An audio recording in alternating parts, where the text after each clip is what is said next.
Поздрава татко Иван и мама Зинка за техните двама сина Симеон и Жигулито, најдобрите галабари в квартал Надежда, најдобрите галабари в квартал Надежда.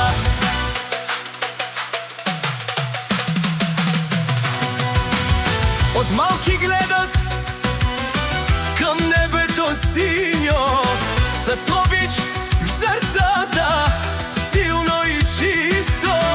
Симеон и Жигулито, братја като стена, скалови летат крем својата мечта. Всяка сутрин рано труд и грижа дават, всяко криво в полет радост им оставя. Силни уполити с вяра в света, те са гордостта на својата рода.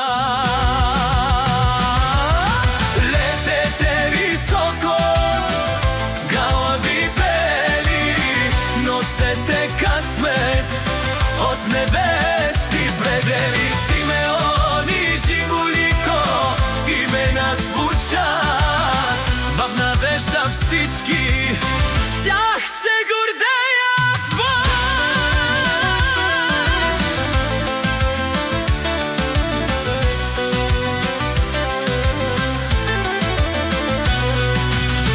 Татко Иван гледа с гордост в очите, мама Зинка пази обич в сърцето скрита.